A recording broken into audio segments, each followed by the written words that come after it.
Before starting my presentation, I just want to say that I recommend going full screen for a better experience.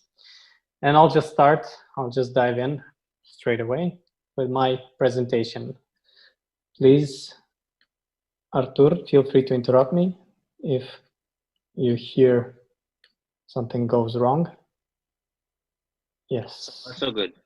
So far, so good. Are you seeing my screen? Very good. Very nice slide. Okay, perfect. So my presentation is called Listen to Your City. And I will start with a bit of history.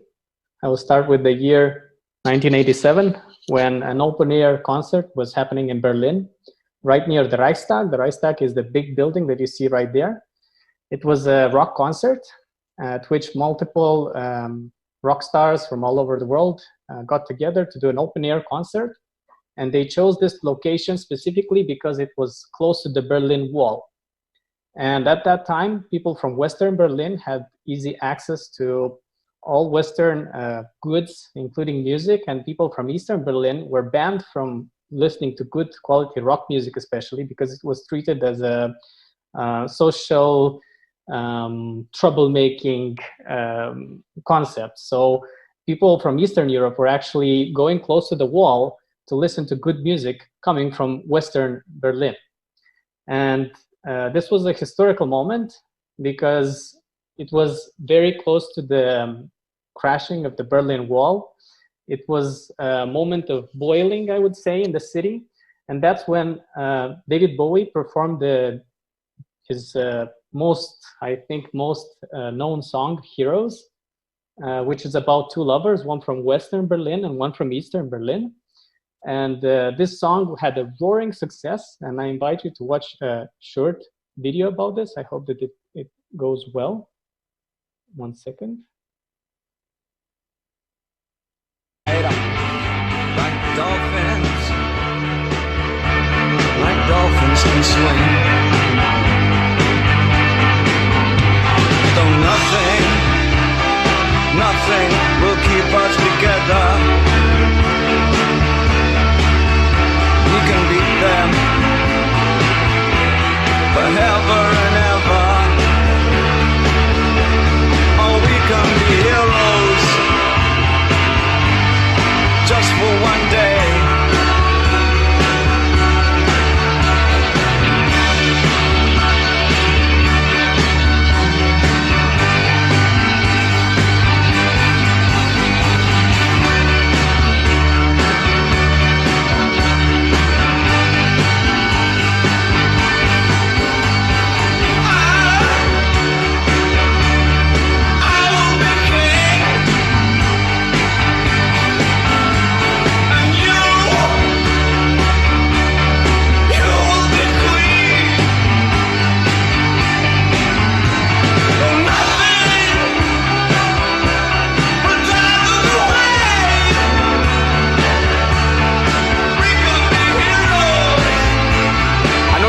Cientos de jóvenes comenzaban a destruir el muro.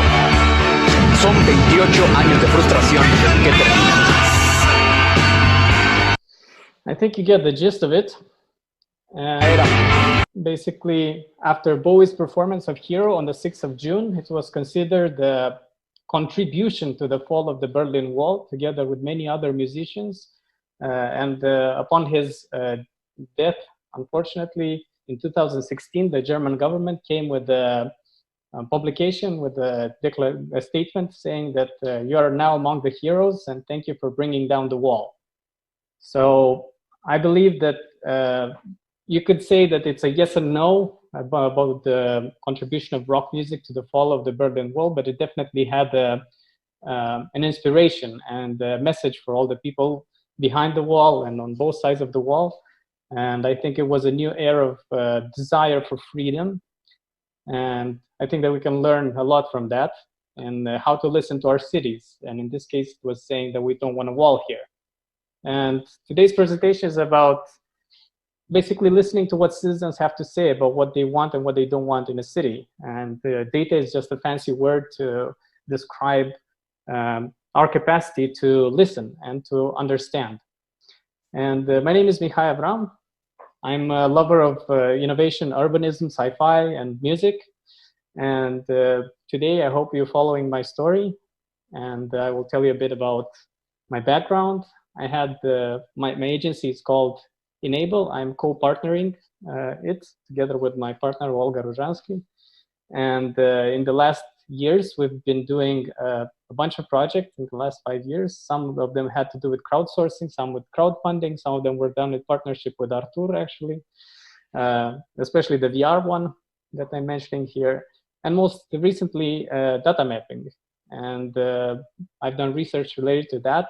And without going into too many details, I'll just tell you a bit about one of the latest projects that I've been working on, because it's very close to my heart. And it connects with the bikes. And I saw that Artur was telling Pavel to watch this. Well, I can say to Pavel that there is reason to be hopeful, because I've also been living in Amsterdam for a while. And that's where I fell in love with using bike as an alternative form of transportation. And I think that Chișinău has all the necessary ingredients to become a bike city. And this digital map actually shows the routes most used by cyclists in Chișinău. It's a bike map of Chișinău that I found. I did not compile it, but I found it on the Strava app. So basically, users that are using the Strava app are recording their bike journeys. And in some, you can find this map of pretty much every city in the world. But in this case, I've zoomed in Chișinău. So I started this research by understanding that Chișinău is a bike city, but unfortunately, things were done wrong here. And you can see here a badly designed bike route. It was the start of a much bigger project. And you can see that in 2018, there was kind of the first prototype for a bike lane, which was in the Valea Morilor Park. It always puzzled me that why is the difference, why is there such a big difference between bike cities and Chișinău? Because it seems like a very easy way to do things. You just have to build bike lanes and people will use their bikes on that. It's cheap, it's relatively simple, but yet it's quite a challenge to design well-done bike lanes, because normally pedestrians should not overlap with bike lanes. There should be some kind of obstacle between the two. And you can see here that there are none. And actually that's a safety concern. So I started to look at the problem from different points of view, and I was interested in how many cyclists in general we have in the city. And I started with the numbers that I obtained from Sporter about the marathon participations, and the maximum amount of participants that we had at the Velo Marathon was in 2016, where we had 13,000 people. It was a lot of cyclists, and it made me think that there's a whole community in my city that has its needs unheard.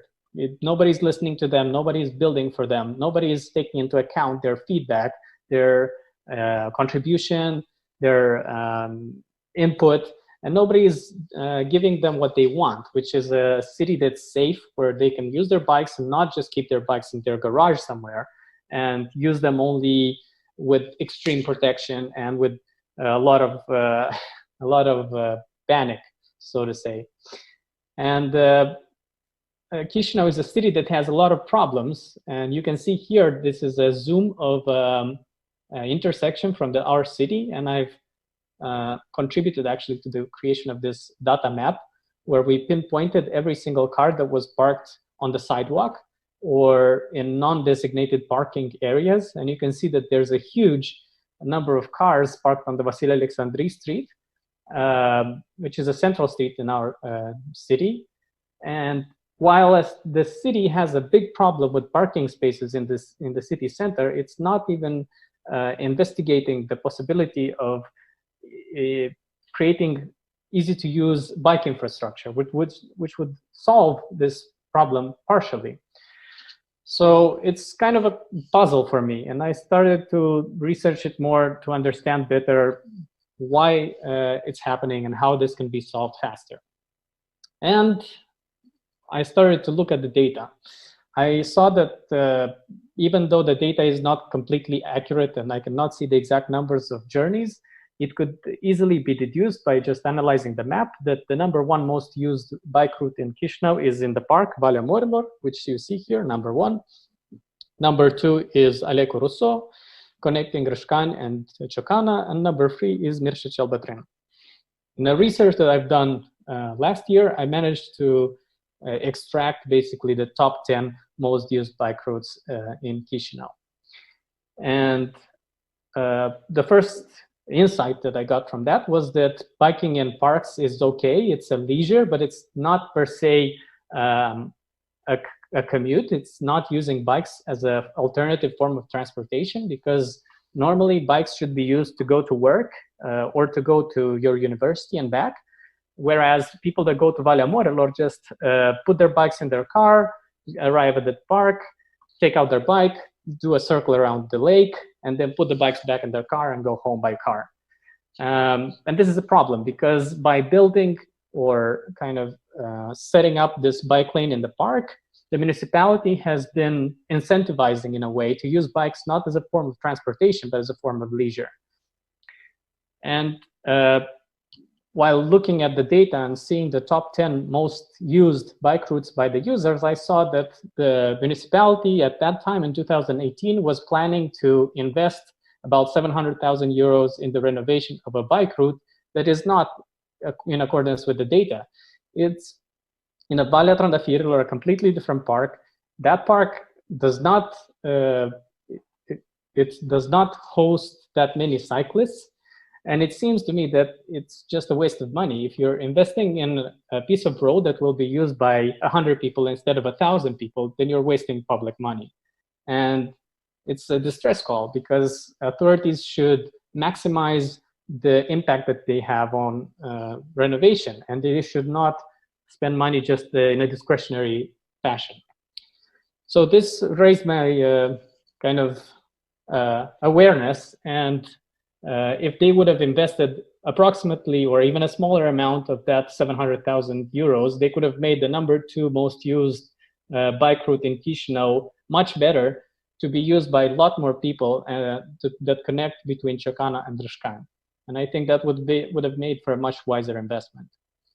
And another thing that I saw by looking at the map is that park routes are the #1, in this case, #1 route, but the remaining positions from 2 to 9 is formed of connecting routes. So routes that connect one sector of the city with another. In this case, Buiucani with Botanica, Centru and Rășcani, and so on. And connecting routes are actually the ones that encourage people to use bikes as a form of transportation more. So you would be more likely to not use public transport and not use your car if you have a connecting route which is of higher quality and a safe route. So this made me think of an interesting project. I haven't come up with this idea myself. I've heard it actually during my research, of connecting two sectors of the city, which is Telecentru and Buiucani, through the Park 1 route that is already there, the Park 2 route, which could be built easily by making a bike route through the Dendrarium Park, and later on, doing an under-road tunnel. Again, this is not my idea. I just stumbled upon it. It was in discussions at the mayor's office during that time of my research.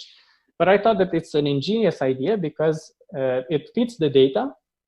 It turns a park route into a safe transit route that's connecting two of the main sectors of the city in a safe and car-free way.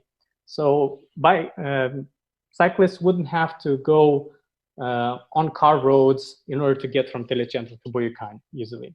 And this Park 2 route would be similar to Vondelpark in Amsterdam and other cities in Europe. And as I talked to people from the municipality, they said that this would be possible. And the later stage, they could connect the Park 2 to a small park near Zorile, and then Parcul la Izvor, which would be a Park 3.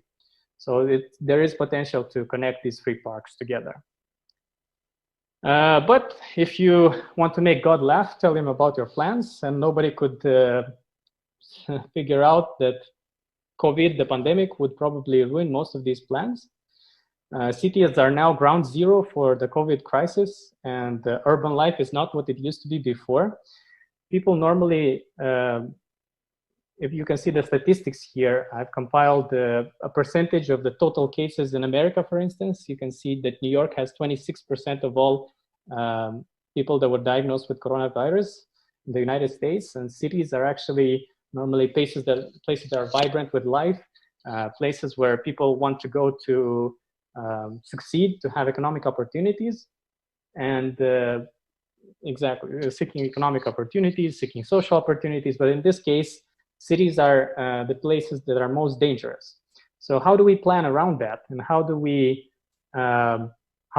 use data to go around that? And unfortunately, due to lack of time, I have to skip a bit through this example. But basically, people need to use the existing traffic data. We need to use the new information that we have.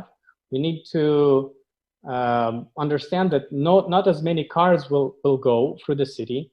And in planning, we have to understand that there will be probably more car journeys, more bike journeys, less bus and trolleybus journeys, more micromobility, and more walking. And this is just kind of the new reality that we have to incorporate in designing better infrastructure for transport in the city. And I'm very optimistic for biking, which seems to have more promise in the post-coronavirus world. So I believe that every crisis can make us stronger. We can take this opportunity to discover why do people use cars in the first place, which journeys can be avoided, what procedures can be done online, remotely, how many things can be done from your house without the need for you to go to the FISC, for instance, to do an income statement. And this is valuable information. So I suggest using both old data and new data and treating crisis as an opportunity to learn, because nothing should go back to normal, because normal wasn't working. That's why we have a crisis in the first place. Everything that was wrong about the previous status quo is what led us to where we are today. And I think that now is the time to break down walls, to be heroes, and to listen to what your city has to say. And thank you very much for tuning in, for listening. And I think that's it.